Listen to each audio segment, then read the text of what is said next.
What up, Cavs Nation? I'm your host, Ethan Sands, and I'm back with another episode of the Wine and Gold Talk podcast.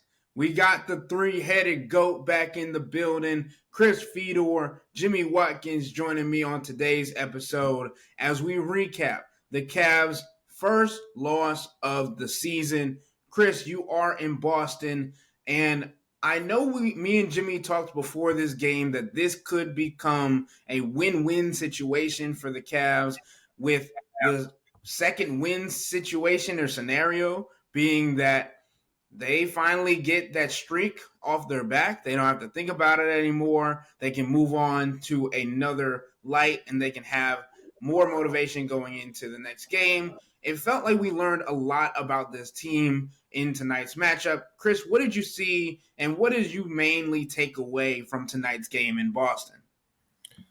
Earlier this morning, Evan Mobley said that he wanted people that might have been watching the Cavs for the first time on national TV to understand that they are a good team, they are a legitimate contender, and this fast start to the season was not a fluke. Look, nobody saw 15-0 coming when they gathered in Sarasota for training camp. There were flashes of things that they liked about this team. There was belief in Kenny Atkinson as the coach.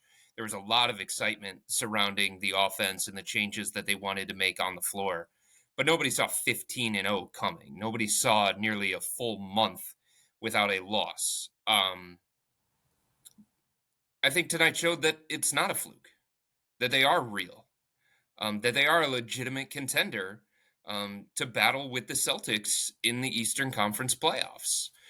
The two teams, we've talked about this, they're not the same today that they're going to be in April, May, June, whenever these teams face each other next in the playoffs, if they do face each other in the playoffs. But the Cavs tonight were without 4 of their 11 expected top players in the rotation, and they were right there with Boston. They were down 21 early in the third quarter on the road in a hostile environment, with Boston just burying them below a barrage of threes and doing some things in the first half of the game to take the Cavs' usually high-octane offense and make it look like it was completely out of rhythm, and a little bit baffled by some of the things schematically that Boston was doing early.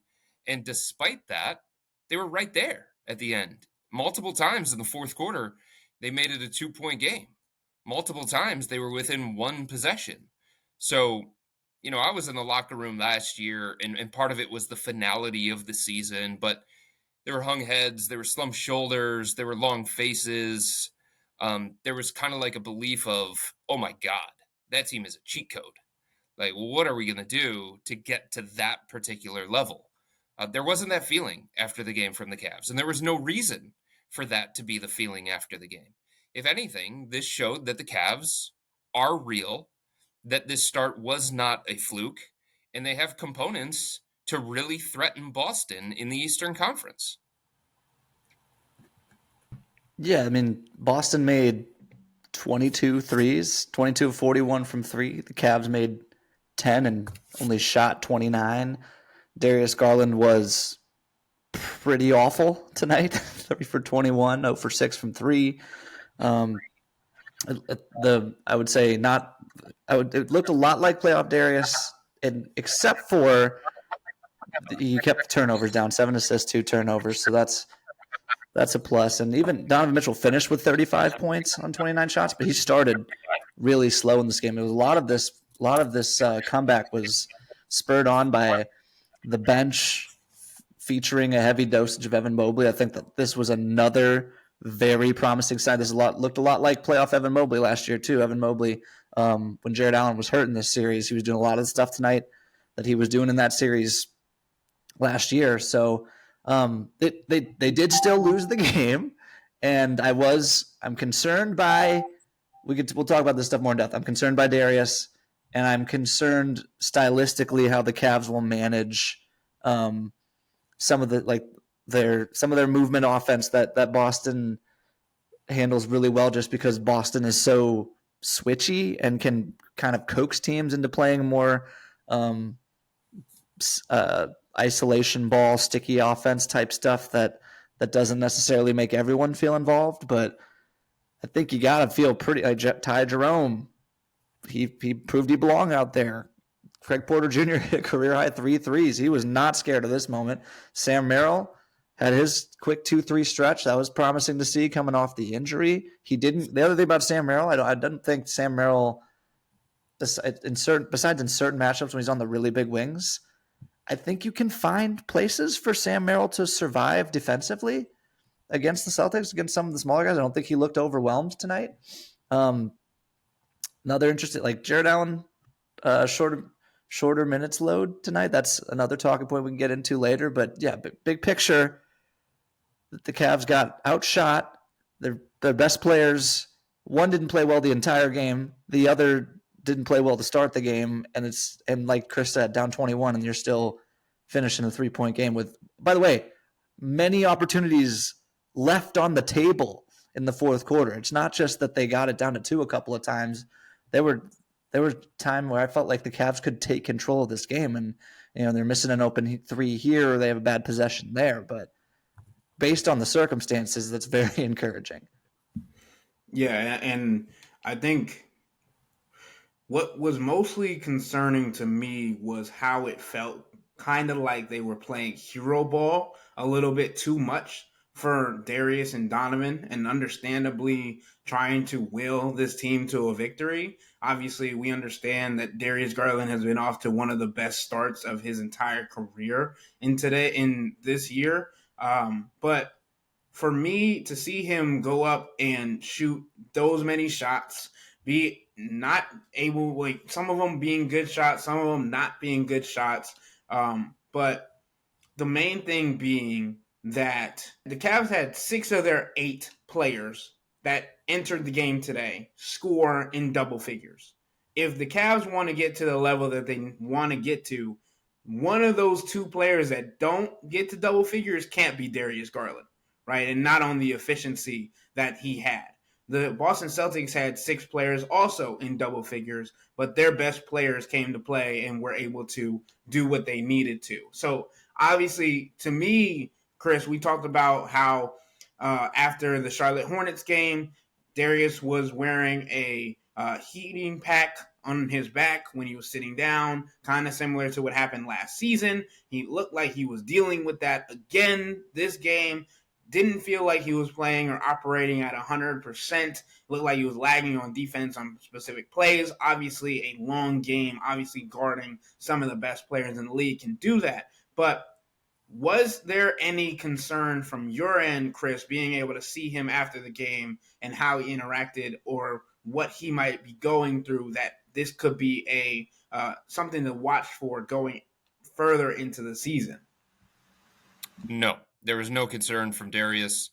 He was walking fine. He was moving fine. Obviously, there was that scare for the Cavs at one point where he was just kind of like lying on the floor. He was right by the stanchion. Tristan Thompson had to come over. Trainer Steve Spiro had to come over. And he spent a majority of the time out just kind of getting examined. But he was able to get through it. He was able to get on the court. I just think this schedule has been difficult on a lot of different guys. And Darius obviously is feeling a little less than 100%. But as he said it after the game, we're 16 games in now. Guys are going to have bumps and bruises. Guys are going to have to play through things. And it's just the reality of it. Maybe he doesn't play tomorrow. Second game of back-to-back. Flying back home from Boston after everything that he had to put himself through, after feeling less than 100% for that moment when he was lying on the floor. That's the beauty, though, of this kind of team. That's the beauty of having the depth of talent that the Cavs do have. And they're going to have a couple of days coming off with a little bit of a break in the schedule. So maybe the Cavs look at that game and say, this is a good opportunity to get Darius some rest, because as Kenny Atkinson said after the game tonight, Darius hit a wall tonight. Kenny said, Darius won't say that. I'll say it on his behalf. It's part of the NBA. It's too bad it happened tonight, but he's been going really, really hard for us over the first stretch of the schedule. He's played really, really well for us, but the way that the schedule has set up, it's taken a lot out of guys. Tonight, the Cavs didn't have Isaac Okoro. They didn't have Karis LeVert. They didn't have a 100% Sam Merrill. He's still dealing with that ankle issue. They didn't have Dean Wade. They didn't have Max Strus. So it's just something that they're going to have to continue to navigate. And it showed tonight, despite not having those guys, that other guys are capable of stepping up and providing a lift off the bench. And that's something that Kenny Atkinson talked about coming into this season and has played itself out in the first part of this. So if that means that the Cavs have to, sit Darius tomorrow against the Pelicans or, this weekend against Toronto, I think they feel like they have the luxury to do that based on their current roster makeup. And their current record. That's the beauty of 15-0 is you can bank some wins early. You can bank some wins early. Yes, you have the depth where you don't have to worry about, if I rest Darius tonight, how am I getting to 48 point guard minutes? But it's also like if you happen to lose a dumb game to the Pelicans or someone else in the middle of the back-to-back, you're not sweating it because you have already built up so much ground on an Eastern Conference that, as we have mentioned a couple of times, is not very good right now. Yeah, and I think obviously Darius is feeling the effects of the schedule, but the thing that he feels most when he plays against the Celtics is the rugged defense of Jrue Holiday and Derek White, and he was effective when he was getting the switches that he wanted in terms of not his own shot, but he was effective breaking down the defense and creating for others when he got the kinds of switches that he wanted. But this is a tough matchup for Darius. Bottom line, there's size out there on the floor all over the place.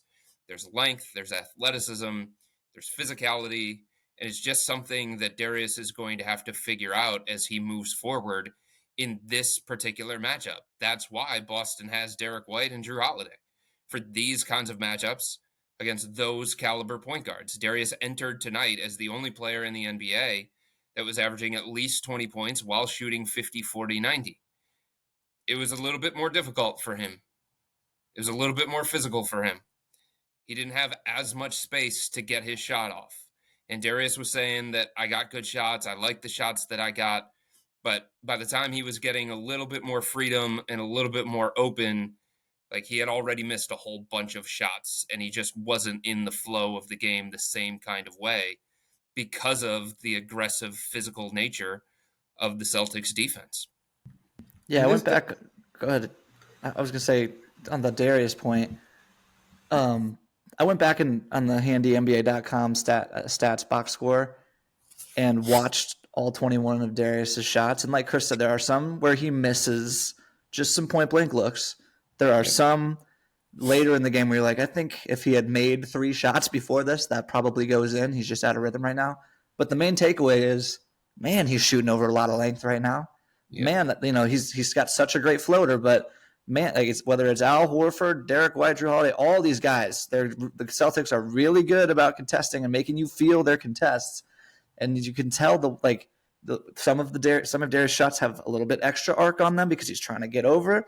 And then there's a couple where I think he puts arc on and he doesn't need to. Like he starts feeling it when it's not there, And I think there's another play to the point about strength. The fourth quarter, I think Cavs are down 4. He's going at Derek White, and he kind of does nudge Derek White out of the way, and then it's an awkward left-handed layup on the right-hand side, which Darius is more than capable of making.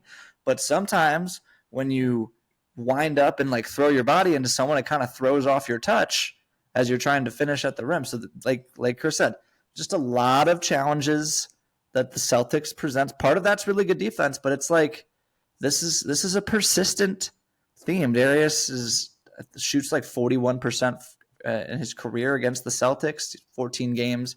9 of those have come in the last 3 years, which was basically when the Celtics started this 2 big defensive guard construction. They traded for Derek White in the middle of that 21-22 year, and they went to the finals with Derek White and Marcus Smart, and then it was Jrue Holiday and Derek White.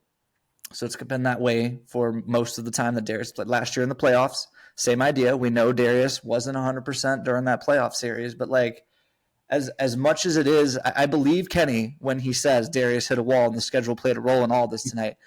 This is also not the first time we've seen Darius have a hard time. I don't know if he's exactly gone 3 for 21 against Celtics before, but this is not the first time we've seen him have a hard time against this defensive backcourt pairing or this kind of a defensive backcourt. And it's something that you got to figure out between now and May. And it's not to take away from what Darius Garland has accomplished coming into the game, right? 50, 40, 90 is nothing to sneeze at.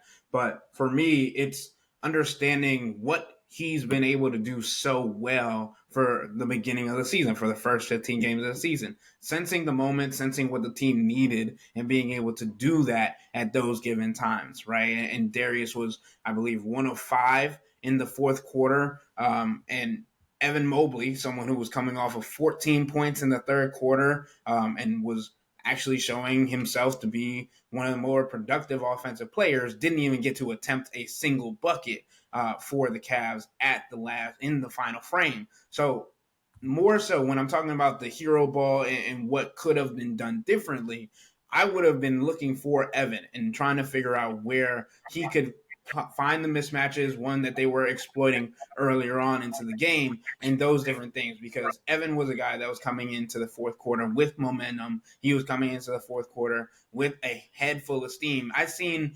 replays, and we talk about going back and watching plays. Like, there are some plays after Evan Mobley got an offensive rebound, then dunks it, or all these different things, where he has a different level of emotion that we hadn't seen before. And if I'm Darius, if I'm Donovan, obviously Donovan understands the moment when the team needs to step up. He had 15 points. He was 6 of 11 in the he had 18 points. He was 6 of 11 in the fourth quarter. That's what's needed. But also finding your big man that's hot, finding your big man that's being able to take advantage of some of these easier matchups to make your life easier, especially if you're struggling, because obviously Darius didn't have the scoring acumen, and then in the final frame, he didn't have any assists either. So it's not me trying to get on Darius. It's just the situation and what it may have called for in a different scenario than what we have seen coming into the game. So you're right, and they should have tried to focus on getting Evan the ball a little bit more in that fourth quarter. They shouldn't have gotten as stagnant. They should have continued to trust it. But the matchups were different, and I don't think we can ignore that. In the fourth quarter, Kita was not playing for the Celtics a majority of the time. It was Al Horford instead. Like, the Cavs, the biggest runs that the Cavs consistently went on in this game against Boston tonight, it's when they had Sam Hauser on the floor and Kita instead of Al Horford. He was the guy that they relentlessly hunted. They attacked his feet repeatedly. They got quality offense against him or against Peyton Pritchard or against Sam Hauser, because those are advantageous matchups against a team like the Celtics. If the switch is going to be Derek White instead of Peyton Pritchard, a little bit different, right? If it's going to be Drew Holiday instead of Peyton Pritchard, a little bit different. If it's going to be Jaylen Brown instead of Sam Hauser, again, a little bit different. So you're right. Evan was playing really, really well for the first 3 quarters, and he was looking like the guy from the Eastern Conference semifinals. No doubt about that. And you take your chances with that, and you have to continue to trust him and empower him. But I think part of the reason why the Cavs weren't having as much success is because the matchups were a little bit different, and they weren't as advantageous. Credit to the Cavs, though, and credit to Kenny Atkinson. They recognized a lot of advantageous matchups as the game unfolded, and they kept running the same thing over and over and over again. We're going to get Kita in a switch, and we're going to take advantage of it. And at various points, the Celtics had to stop switching that, and they dropped Kita, and that led to dump-offs to Jared Allen or dump-offs to Evan Mobley. So yeah, I think the Cavs found some things of where they can attack, especially in this kind of matchup.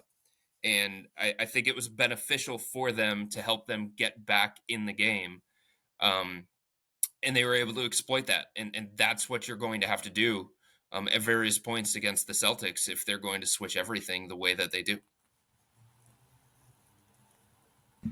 Last thing I want to touch on for this podcast is just the defensive slippage that we've talked about a little bit, right? I don't know if you can credit it to defensive slippage or you can also talk about just how proficient the Boston Celtics were from beyond the arc, right? Like they shot 53.7% for the game, 22 of 41, and outscored the Cavs on the perimeter by 36 points.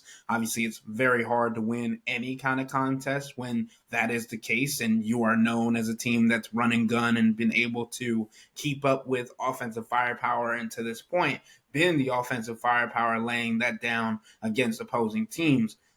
Jimmy, I just wanted to get your thoughts because we talked about it on the latest podcast about the defensive slippage and how the Cavs can not only mediate what happened tonight, but was it more so because of the opponent they were facing and their productivity, or do you think this is something that we really need to keep an eye on as we've talked about to start the year? Yes, it's like it's something to keep an eye on because the Celtics are so good. They are insane shot makers, and the Cavs were always going to be up against it tonight. Because I thought when we recorded this morning, I was pretty convinced Isaac was going to play just based on what we saw on Sunday. No Isaac, no Dean Wade, no Karis LeVert, who was the guy we were pinpointing on Sunday as the guy who might be the spot starter if Isaac couldn't go. And so now you're inserting injured Sam Merrill into the lineup, and you're up against it to begin with personnel wise, and then the Celtics shoot like that. I mean, like the confidence with which Derek White shoots some of the threes he takes, like doesn't even think about it. It's incredible, and then that they go in is even more incredible.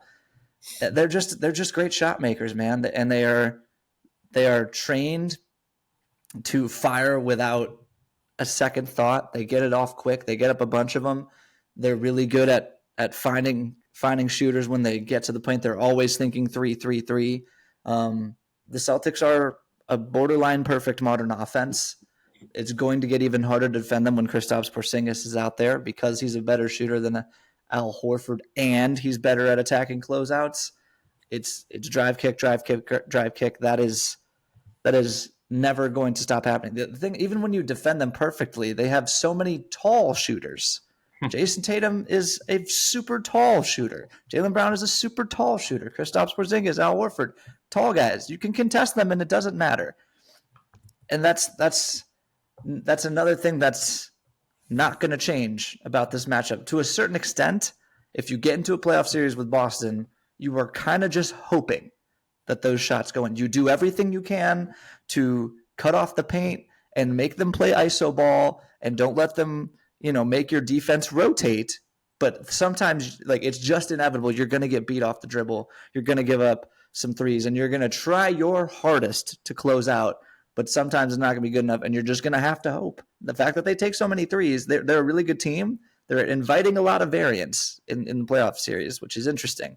When they make threes like this, they are borderline unbeatable, which is another layer to why it's so impressive that the Cavs were in this game. Like, when it started heading down the 20-point road, I was like, oh boy, this could get really, really ugly. So credit the Cavs, again, for fighting back into it. But when they make threes like this, they're pretty much unbeatable.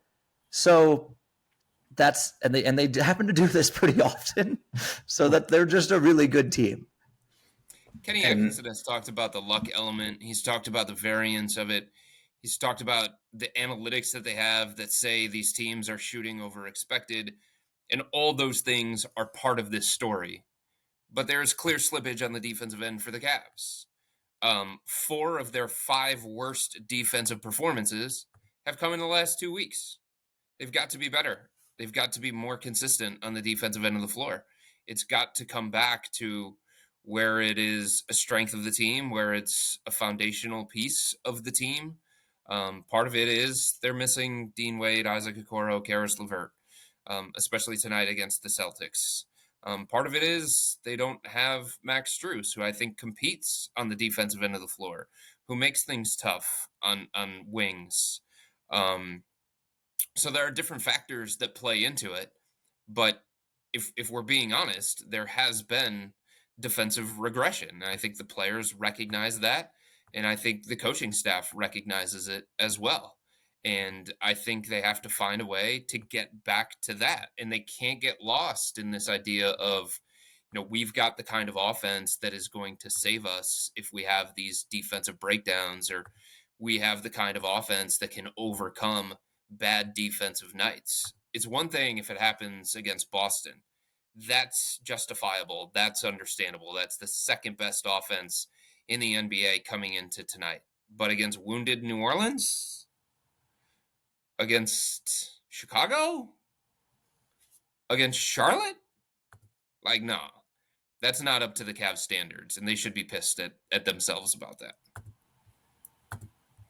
Yeah, and this is a team that is now coming off a streak that they can focus on game by game now more so, and that's what they've been trying to do, right? And I think you take away from this game that a lot of things, right? The Cavs are certainly got the respect that they came in wanting to receive, especially after trailing by 20-plus points and bringing it all the way back down to 3 by the end of the game. The other portion being, we talk about how great the Boston Celtics shot the ball tonight. They only scored 120 points.